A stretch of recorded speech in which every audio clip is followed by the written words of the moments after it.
एक जब आदम अपनी पत्नी हव्वा के पास गया तब उसने गर्भवती होकर कैन को जन्म दिया और कहा, मैंने यहोवा की सहायता से एक पुरुष पाया है।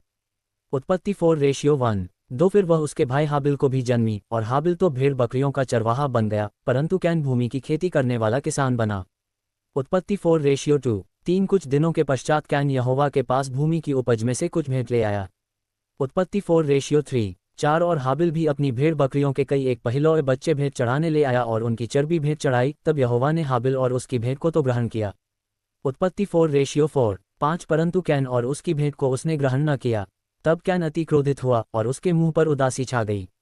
उत्पत्ति 4:5। क्यों आकाश और यहोवा ने कैन से सारी सेना का बनाना समाप्त हो गया और तेरे मुंह पर उदासी क्यों छा गई है। 2। और परमेश्वर ने अपना काम जिसे वह करता था सातवें दिन समाप्त किया। क्या तेरी भेंट ग्रहण न की जाएगी? अपने किए हुए सारे काम से सातवें दिन विश्राम तो पाप द्वार पर छिपा रहता है और उसकी लालसा तेरी और परमेश्वर ने सातवें दिन को आशीष दी और पवित्र ठहराया, क्योंकि उसने अपनी सृष्टि की रचना के सारे काम से विश्राम लिया।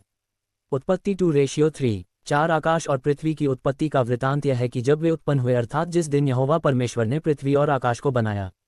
उत्पत्ति 2:4-5। तब मैदान का कोई पौधा भूमि पर न था और न मैदान का कोई छोटा पेड़ उगा था, क्योंकि यहोवा परमेश्वर ने पृथ्वी पर जल नहीं बरसाया था और भूमि पर खेती करने के लिए मनुष्य भी नहीं था।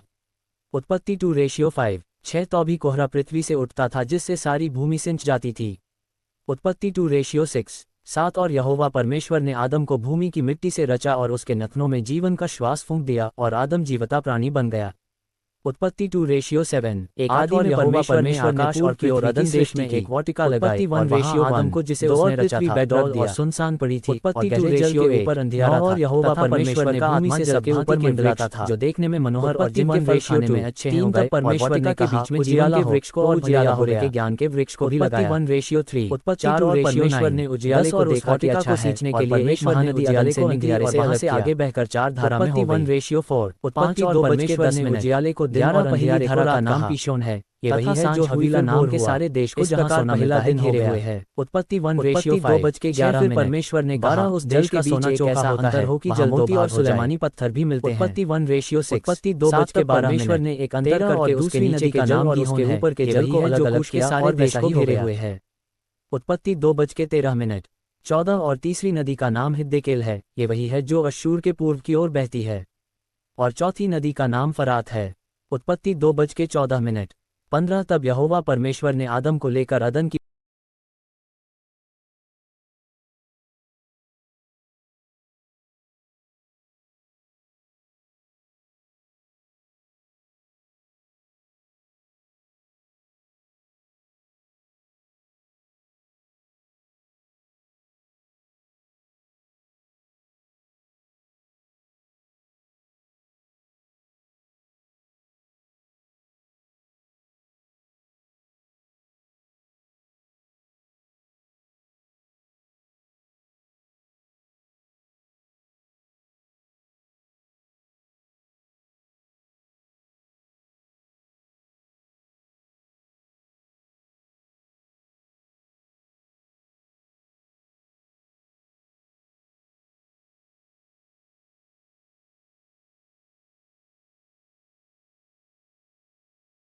एक आदि में परमेश्वर ने आकाश और पृथ्वी की सृष्टि की।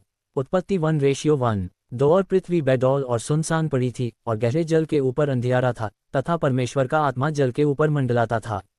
उत्पत्ति 1:2। 3। तब परमेश्वर ने कहा, उजियाला हो, तो उजियाला हो गया।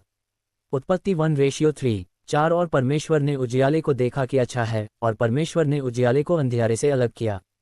उत्पत्ति 1:4। 5। और परमेश्वर ने उजियाले को दिन और अंधियारे को रात कहा। तथा सांझ हुई फिर भोर हुआ, इस प्रकार पहला दिन हो गया। उत्पत्ति 1:5। 6। फिर परमेश्वर ने कहा, जल के बीच एक ऐसा अंतर हो कि जल दो भाग हो जाए। उत्पत्ति 1:6। 7। तब परमेश्वर ने एक अंतर करके उसके नीचे के जल और उसके ऊपर के जल को अलग अलग किया और वैसा ही हो गया।